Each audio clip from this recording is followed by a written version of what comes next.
Welcome to the Sort of Sure podcast, where doubt looms, fear whispers, and the only way forward is through. I'm Samar Carbo, and if you've ever felt like you're just sort of sure about what you're doing, you're not alone. This is where we face the uncertainty, push past the hesitation, and keep going anyway. So take a breath, step in, and let's move forward together.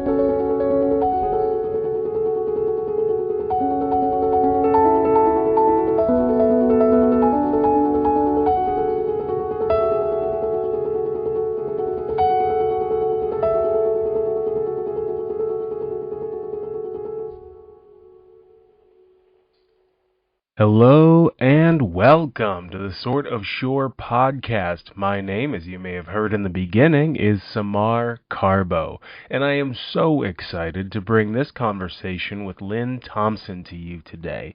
She is the host of the Storied Human podcast, and she started that to feature ordinary people who have extraordinary stories, and she is one such person.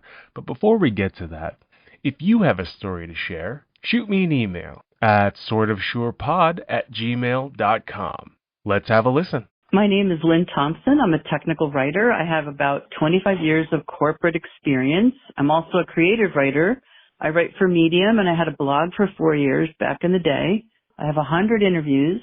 Can't believe it. Seemed like impossible when I started, but I'm up to 100, and I interview people from all walks of life who have overcome significant life challenges or who have made big life changes. I really like to hear stories about people that have left the corporate world and become their own boss, things like that. They share what they've learned with me, and I've learned so much from them. It's been a wonderful ride. So I learned a lot from trying to crawl back into the corporate world. I took some time off to have my own business and be with the kids, and so I wasn't doing like the corporate tech writing thing, and it was like 5 years I did that, and I had a terrible time getting back in because nobody cares what you did before 5 years ago, especially in the technical world. So it was quite a humbling experience. There were years where I only worked 3 months, and at one point, like I was looking for jobs every day. It was right around, I guess, the 2008 recession. So it was, I got back in and then the recession happened. So the whole time, like 3 years was really tough. And I looked every day and I was doing everything I knew you're supposed to do. And at one point I just said, well, maybe I'm not supposed to be a tech writer anymore. Maybe this is, evaporated. And my husband says, "Wait, I just saw you at the computer every day.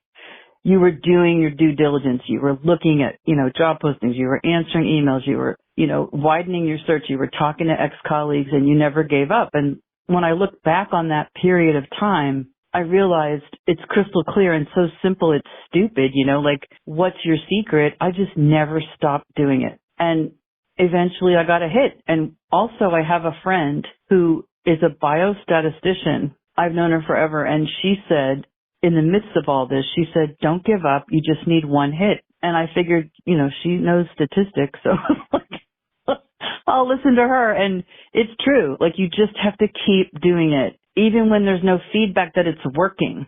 I think that's the hardest part about persistence. I had no feedback that it was working, but I just kept doing it because I'm stubborn, I guess. I think stubborn people do better. I really think stubborn people do better, yes. And it was something when I was in my much younger years, a friend of mine we were working together trying to make businesses happen and all that stuff. He looked at me one day, and he was rather successful already. And he said, man, I really feel bad for you. I said, what are you talking about? He said, you're trying to do it right, and I'm just trying to do it. and that was a day, honestly, that changed my life because I stopped, it took me a very long time to learn, but I stopped trying to do it right, and I just started trying to do things.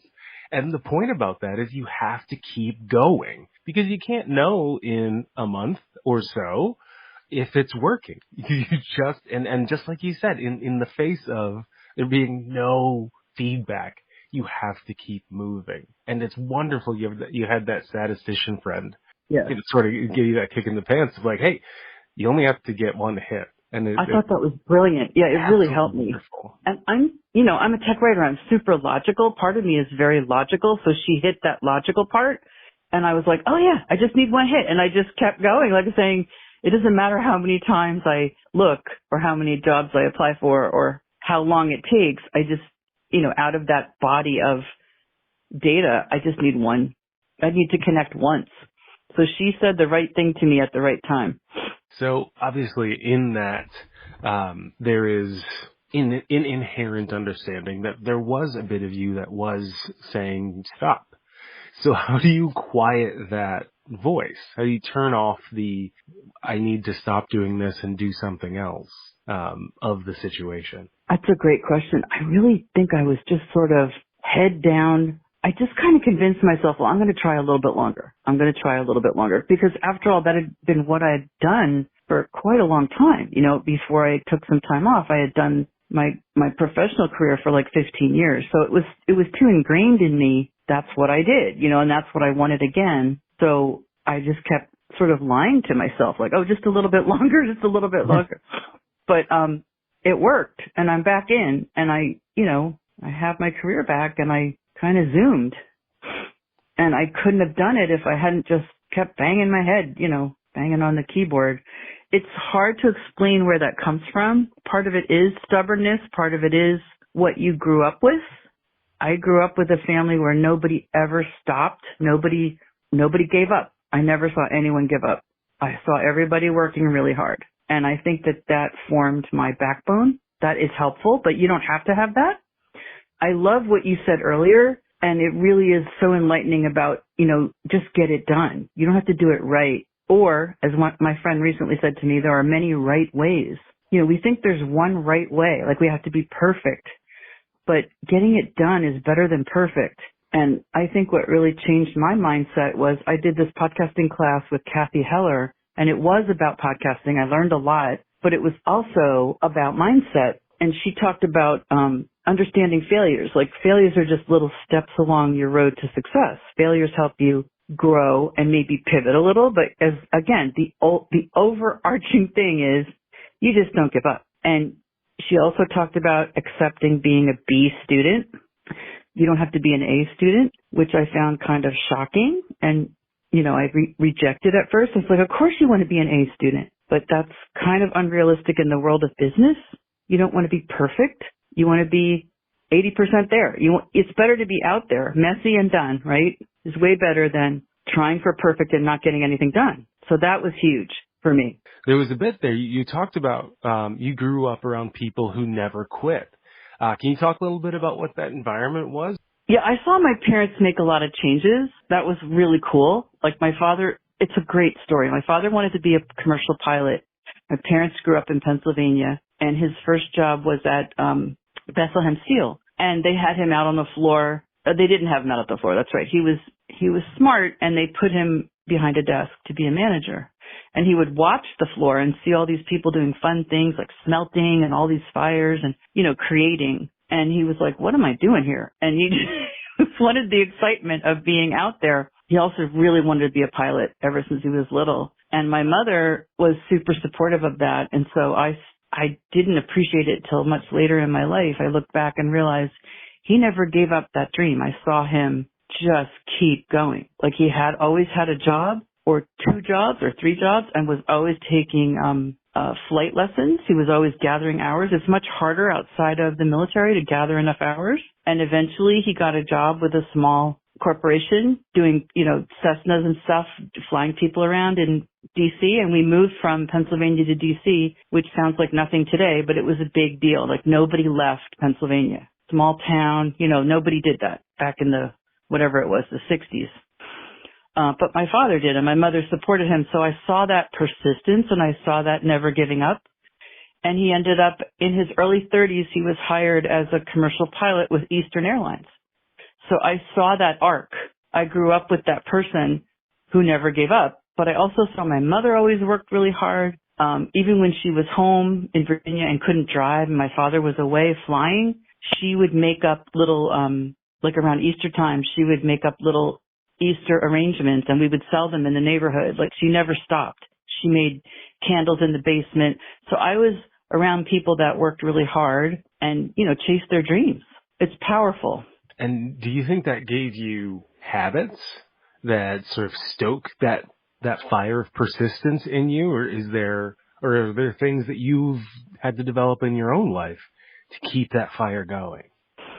Yeah, that's a really good question. I think, I think it just gives me this, I'm going to find a way kind of attitude. I'm just going to find a way. I'm going to keep going and I'm going to find a way. And that's what I was taught. So that's always been, I just don't take no. I just, I just try to find a creative way to figure out another way to keep going on the same path. That's really wonderful. And so this, you're in the technical writing field, for work, but for podcasting, you are in the collection field.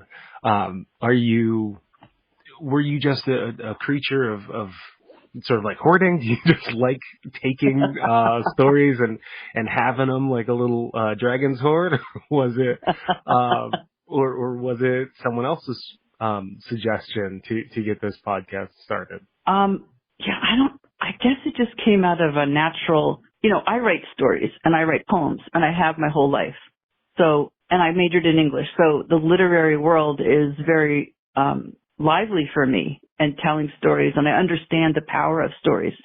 So it wasn't hard to transfer that to, I'll interview people with interesting stories. And like this, the themes in their stories are the same as what I studied in college, like the hero's journey and the struggle and the overcoming. And it's very, very similar. We're all living out our own journey. So the journey is what interested me and how people remake themselves. So yeah, I loved hearing the stories, and I began to see myself as someone who could facilitate the sharing of these stories so that people could be inspired. When they hear someone did something and got through it, then they know they can. And I felt like that as an older person, I wanted to share more and get stuff out there. I just had this impulse to share these, to be the one that through me, they could share the stories. And so that seems to have worked well, because I like it very much. And I think that, it's a worthwhile pursuit. I enjoy it. Yeah, I mean, you've done, what is it, 97 episodes? Yeah, I think I'm close to 100. I haven't checked, but, you're around the corner. I mean, if you didn't enjoy it, good for you. Well, that is so beautiful, and collecting stories, of course, is the most sacred of work. Does this sharing of hope extend to other areas of your life, or is this just focused on podcasting? That's a fantastic question. I'm kind of like an untrained therapist, like I'm super supportive of people. I believe everyone should, it's kind of like corny, but I do believe that everyone has gifts, and if they're not sharing them, then they should, because we only have one life and we have gifts that are different from everyone else. And I really try to support. So it's fun to be able to do it on a slightly larger scale. That's beautiful. Well, I always like to ask, and no different here. Do you have advice for someone out there who may want to get where you are, professionally, or family, or however, but they're stuck in the throes of imposter syndrome or self-doubt, or they're just in an unsupportive place, that'll help them get out of that, if even for a moment? That's a fantastic question. And it's going to be different for everybody, but my one piece of advice, because this works for me and I've been stuck lots of times, is just do something different, even something tiny. Start a journal, take a free webinar, just do something different to sort of shake up where you are. And that might lead to something else. It doesn't have to be big, because that leads to, oh, I can't do that, it's too big. Just do something small. Change your environment, take a course, start a new habit, whatever works for you. Like, I can't tell you what that is, but definitely make a small change. I love that. That is so good. And people don't realize the massive effort it takes to make that small change. But even if it doesn't take the massive effort, it'll create massive change. Right. It has to start somewhere. And if you stay where you are in every facet of your life, then you're going to stay stuck. It seems so obvious, but that's what you have to change, is something about the way you're doing things or something about your outlook. And that's not going to change if you're sitting there, looking at stuff on your laptop, kind of waiting for something magical to strike you. Right. And we've all been there, right? I've been there. Like, oh, I can't do that. Yeah. Just keep sort of wallowing in your own inadequacy, but it's not true. You could start tomorrow. But you shouldn't worry or think real big or scary. Just think small. Just say, well, I'm going to try this and see. Because that's what happened with me. I clicked on that, advertisement for Kathy Heller's podcast class, and I went to a free webinar, and I got all charged up, and I loved what she was saying, and I started to believe I could do it. I mean, it was a little process, but it started with that small change, that free webinar. Absolutely. And Lord knows we've all been there before. But, yeah. But it's all about, like you said, not quitting. Just persistence. Now, I do want to ask, is there anything that we haven't gotten to on the podcast that you wanted to mention? You can find me wherever you find your podcast. The name of it is The Storied Human. If you're interested in mental health and how people have dealt with their own mental health struggles, I have a couple of those. I have a bunch of entrepreneur stories, and I love those because those are such brave people to jump out of their corporate job and start their own business. I have a couple of those, and then there's some, interesting other different ones. Like I have some immigrant stories, and my most recent episode, which is great. It's about a man who's a retired Army Ranger, and he's going to row with 4 other of his friends, his veteran friends.